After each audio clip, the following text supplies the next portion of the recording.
Got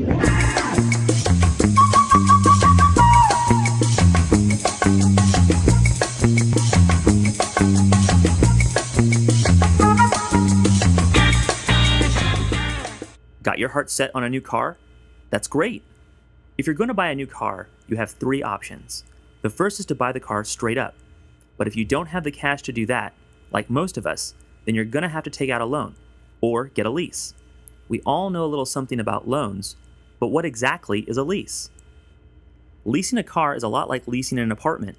You sign a contract, put down some money up front, and make monthly payments.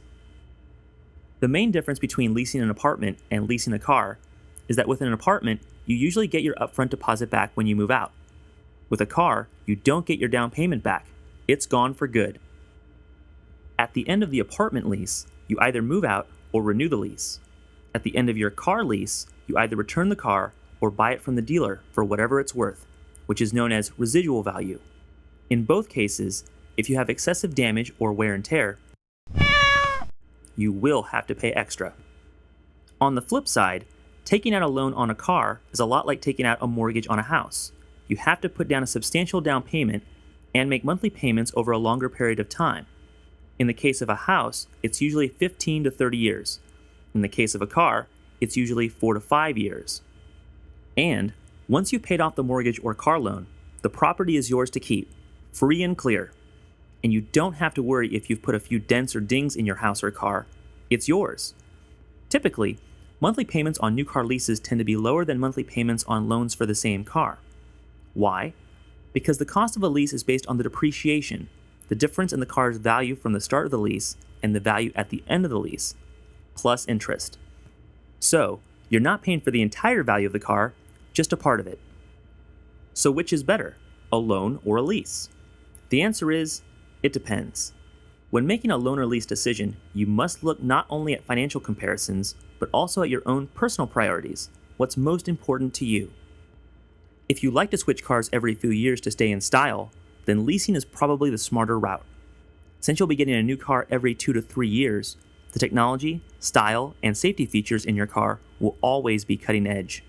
Plus, since leases typically have lower monthly payments, you could upgrade to a nicer car for the same monthly cost.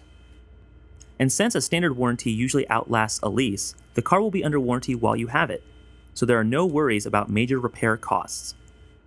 However, loans also present their own unique set of advantages. After you pay off your loan, you can keep on driving your car and have no monthly payments. Or, you can use its trade-in or resale value towards the down payment on a new car. If you keep on leasing, you'll have never-ending monthly payments as long as you have a car, and you may have to keep paying more down payments every couple of years. Another advantage of loans is that you don't have to worry about some of the restrictions that leases carry. If you lease a car, it usually comes with a mileage limit like 12,000 miles per year. And if you drive more than that, you will have to pay a hefty fee per mile over that limit. With a loan, you could drive the car across the country, then turn around and do it the other direction just for fun with no questions asked and no extra fees.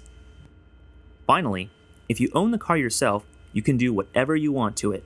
If your bratty nephew Trent decides to take a magic marker to your back seat, you don't have to worry about it, minus shipping him off to military school. If he did that to your leased car, they would charge you to have it fixed under a wear and tear clause in the lease contract. So the bottom line on loans versus leases is, look at your lifestyle and finances and see what the best fit is for you. If driving a new car with the latest bells and whistles or having a lower monthly payment is important to you, then a lease might be your best bet. If you like the prospect of eventually having no monthly payment, or you drive lots of miles, or you have a bratty nephew, then a loan is probably the better option.